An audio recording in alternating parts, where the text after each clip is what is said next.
Hey everybody, I am Jeremy Siskin. I'm the author of Playing Solo Jazz Piano and Jazz Piano Fundamentals. And I am here with a dear friend. We've known each other so long that I almost want to say that we're old friends, which is weird. Jeremy, are you calling me old?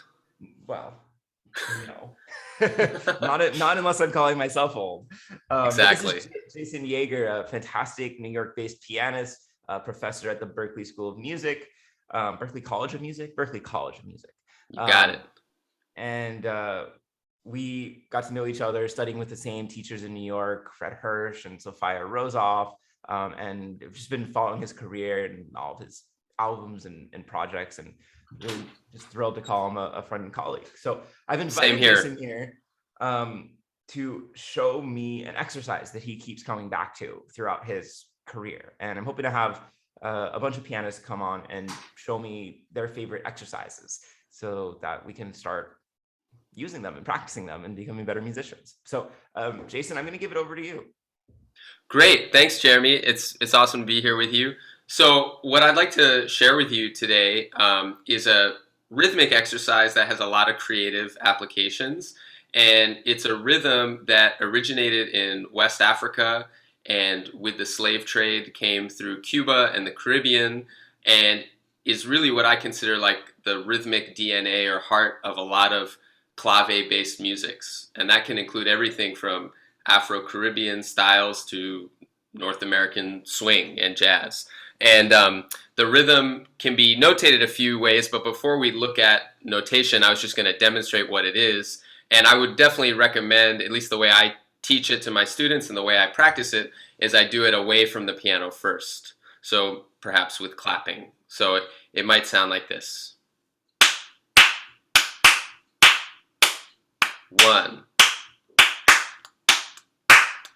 1, 1, 4, 1, 2, 3, 4, 1, 2, 3, 4, 1, 2, 3, 4, 1. So it's like a 12/8 kind of a feel in 4/4.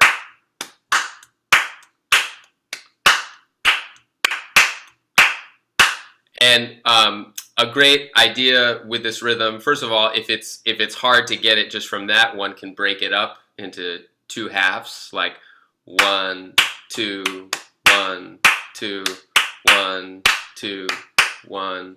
Oh, sorry, 1, 2, 1. Maybe this is harder. I don't know. Feels kind of awkward now that I'm doing it. But this phrase is a really great one to practice, and what I like to do is, you can't see my feet right now because I'm at the piano, but to try stepping in 4 and clapping this clave rhythm. It goes by many names. In Cuba, it sometimes is called Bembe. The great pianist Danilo Perez, who actually was the first person to show me this exercise, calls it abacua. The abacua are actually a secret society within the Santeria religion in Cuba. So Bembe, abacua, there are many different names. It shows up in many different genres. But basically, I'm stepping with my feet like right, left, and then right, left, right, left, right, left, right, left. Do you want to give that a Yeah, try? I do. So the last foot stomp should be with a clap. Yes. Okay, The so first one and the last one.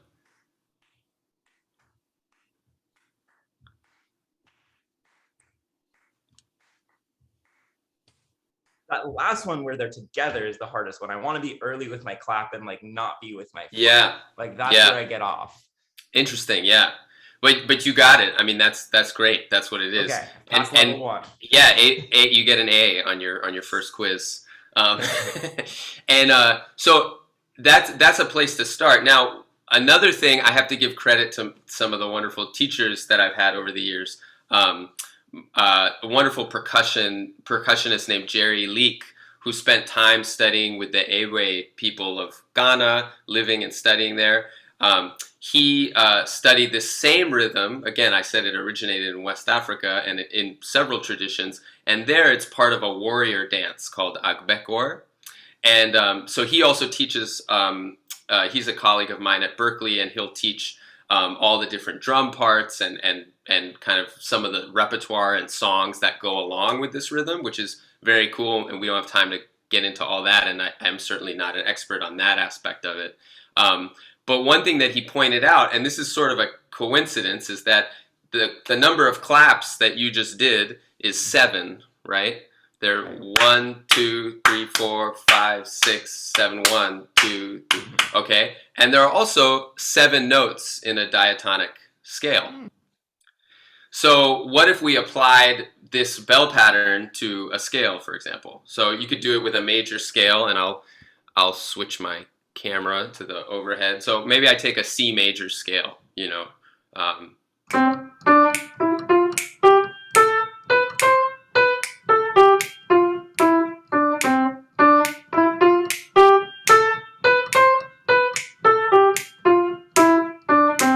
And for clarity, I'm snapping the 4, but maybe I could play the 4. Maybe I could.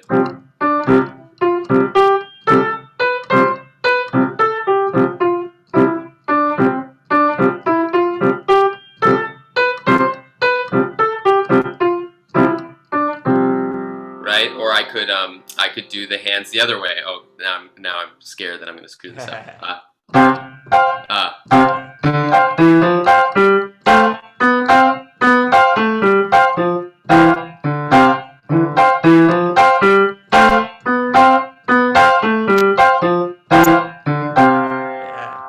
So that's a really cool way to work on your independence, and also just get it kind of, it has this cyclical feeling to it. Yeah. You know, even though I'm in a very Western way counting it in 4, it's interesting. Jerry Leek, the percussionist I was mentioning, he would talk about how in the Ewe culture, beat 1 of the phrase is really felt as the arrival, as opposed to, they don't call it, it's not called beat 1.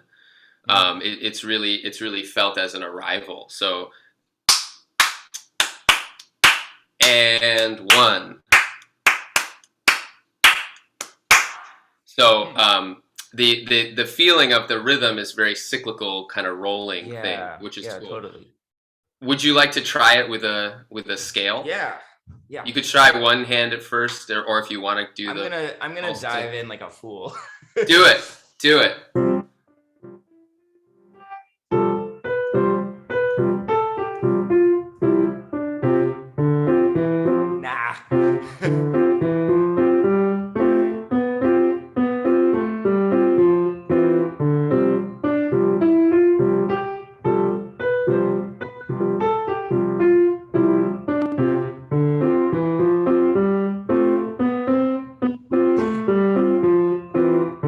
Yeah, man, you got that amazingly quickly. I mean, that's great. I'm semi-professional, Jason. Please.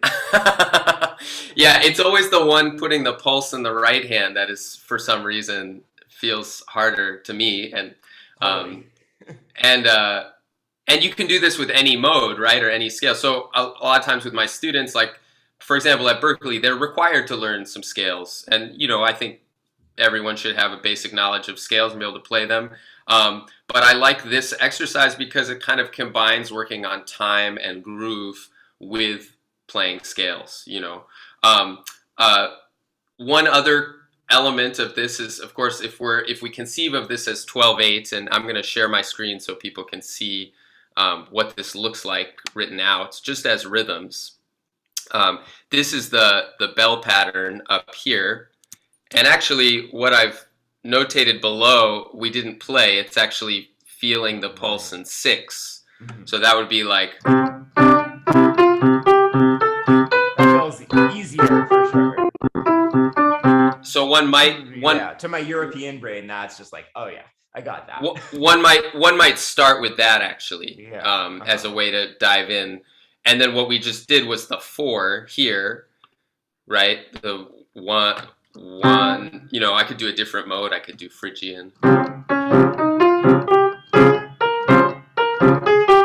which is cool. that's playing 4 in the left hand. But because it's 12, it's also divisible by 3, which is a really cool feeling. And what I would recommend first is going back to how we started, is clapping the treble clef here and stepping the that's it. It's pretty intuitive. Very natural. Yeah. You want to try playing that with the scale in the right hand and the chord in the left hand?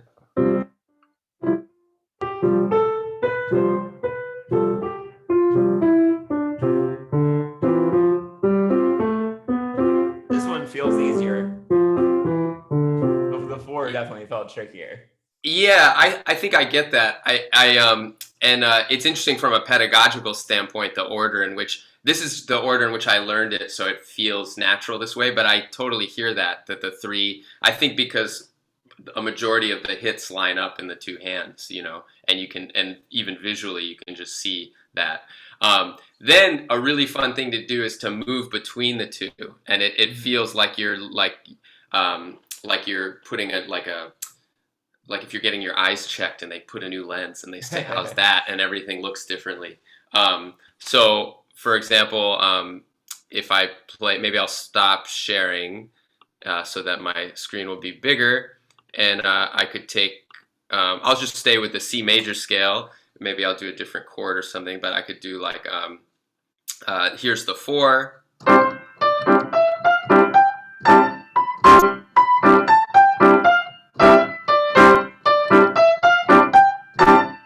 And then I'll go to 3.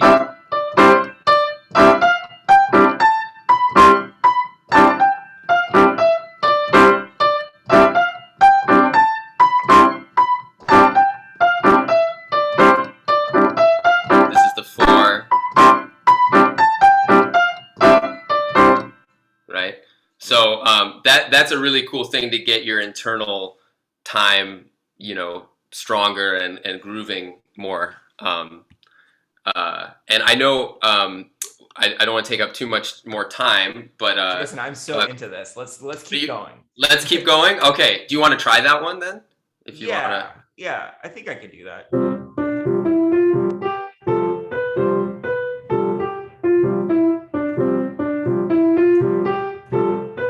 I really want to do them both at once. I don't think I can, but I really want to go.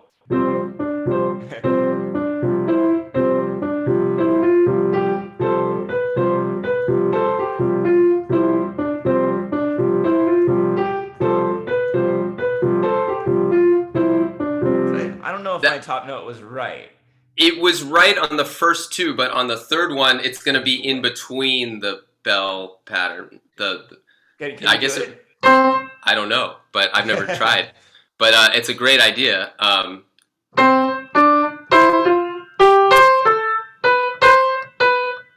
It's weird when they come together and it's like it's just one note.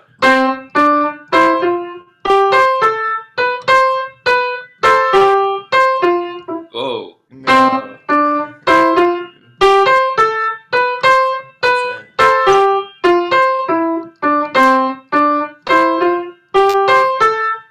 And now do I dare try it with this? So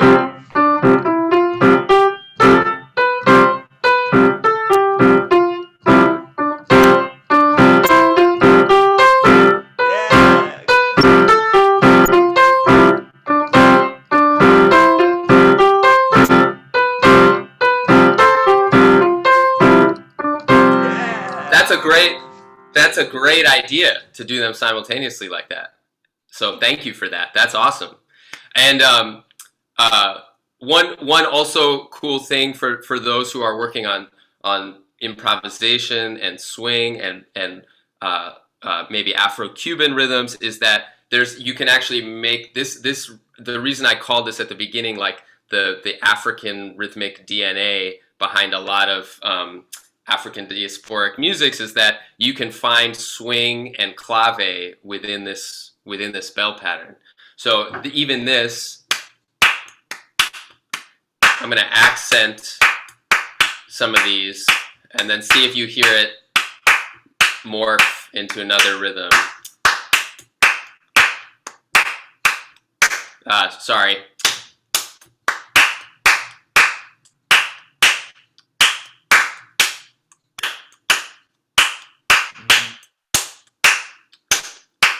It's kind of like a rumba clave.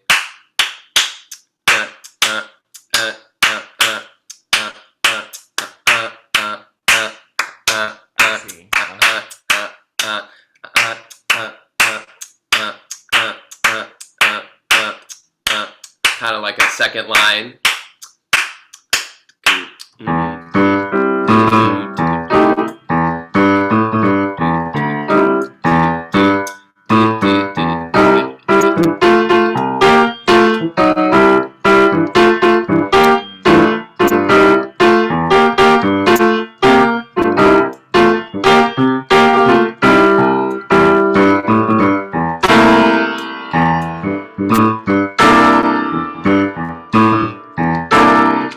So there are all these kinds of ways of feeling 12/8 and 4/4 and even eighth or swing eighth that are sort of located inside this magical bell pattern, you know. And do you practice improvising like in that rhythm as well? Yeah. So I could take take a tune.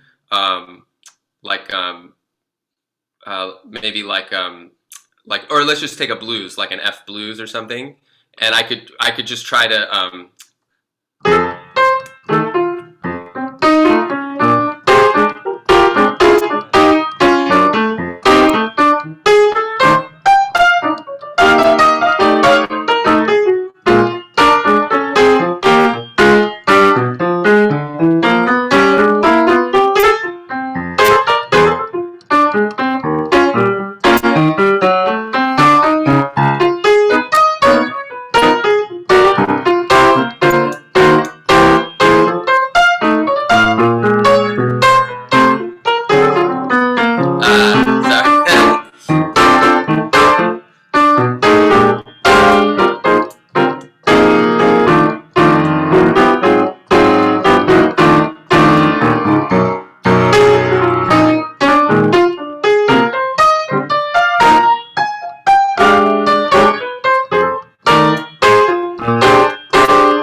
I really hear the Dr. Johnny New Orleans. Yeah.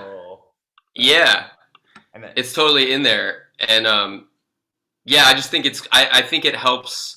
I mean, it's something I return to because I'm always trying to improve rhythm and groove and feel. And also with my students, that seems to be an area that comes up a lot. And I just think it really it ties together so many, let's say, like roots elements of a lot of the music that I love and that my students love. And so I find it very useful, and it's kind of endless, the possibilities you could do with it. Yeah, like I bet you've done this, but I'm thinking about like using it to improvise, right? And so when you're doing it, you're kind of, or when you demonstrated there, correct me if I'm wrong, because I still have a very basic understanding of this, but it felt like, you know, you're essentially doing the 4-beat version. Yes.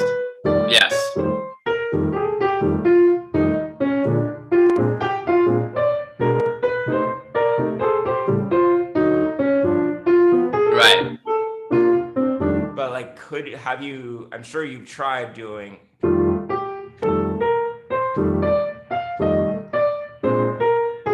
Yes. And then you get like a hemiola, right? Totally. Which is changing every 3 beats. Exactly. And which is really cool to do in a structure that we normally think of as 4/4, like the blues, but that's also a 12-bar form. Oh, interesting. Because it'll loop around correctly. It'll loop right, but the harmonic rhythm is tricky. Yeah, I've done that too, and that's awesome. Or moving, you know, sometimes implying the 4, sometimes implying the 3, which is really cool. You know, interesting to try. You know, another thing to do is like play the bell pattern as like a comping rhythm. Right. Yeah, I was thinking, could you put it in the left hand? But then I'm not sure how it's solo over that, or, you know. Right. Well, you could do like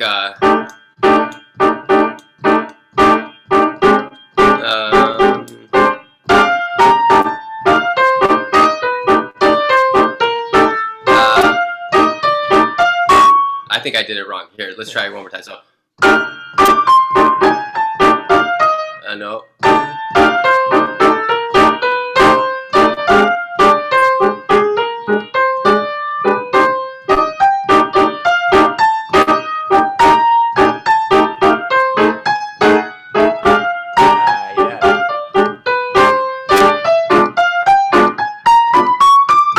But even if you mess it up like I did,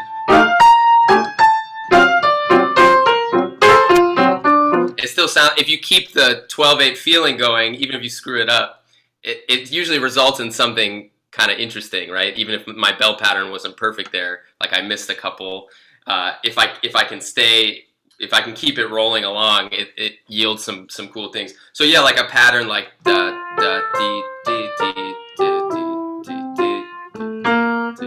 Not that it would have to just be swung eighth notes constantly, but that's a way to start, or arpeggios. That's a way to start to get under your fingers. Can I try that one? I want to. Yeah, totally.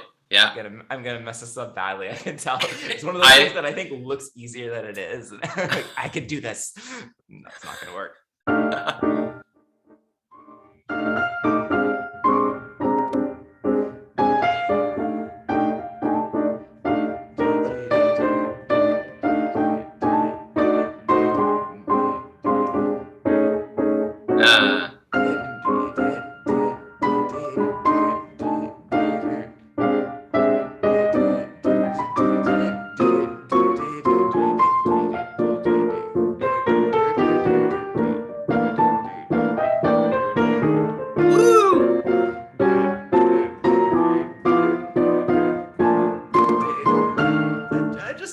You just did it, man. That was great. And I think played simple stuff in the right hand, but yeah, that's cool. It gets you into the groove. Totally. And I feel like now when I listen to Oscar Peterson or Hank Jones or those guys, like I hear anytime they play like a triplety figure, it feels a different way to me, or it like resonates in a different way, because I feel like it's coming from, if not consciously or explicitly, from this clave or this bell pattern, it's intimately related to it. Wow. There's this one track that Danilo showed me on the Sweets Edison and Ben Webster record. Okay. Yeah. What's it called? If you call her today, or if you call her today, something. The song is called something like that. But if you listen to Hank Jones comping, there's like there's stuff, this amazing triplety stuff that feels like it's exactly this rhythm. Is the theory that he studied it, or is the theory that it's just so deep in the African American cultural tradition that like it comes out in all these ways? I don't think the theory is that he studied it or explicitly, because like when I think of Hank Jones, I think of like the consummate bebop and swing and like kind of compendium of jazz piano isms, and taste and sound and color. And I don't know that he necessarily studied like Afro-Cuban music. I've never heard him play that music.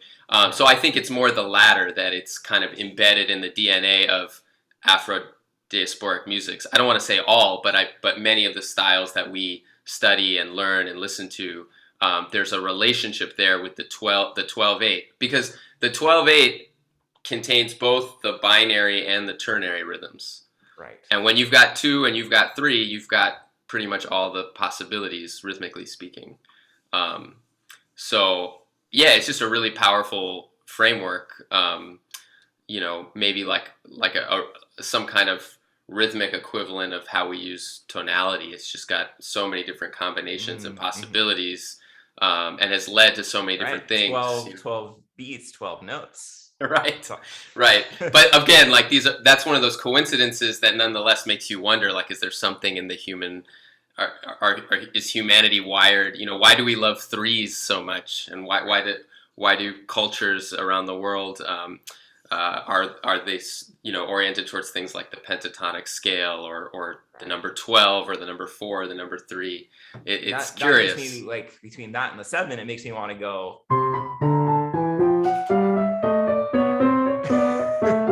Yes. Right. Also a good exercise. Yeah, totally. Absolutely. All right. Well, Jason, I could talk to you about this forever, but I should let you go. All right. We planned to keep this at 10 minutes and that didn't happen, but I have a new thing to practice and I'm really excited about it. So great. Thank you. You're very welcome. Where should people look to find more about you and your music? And thanks.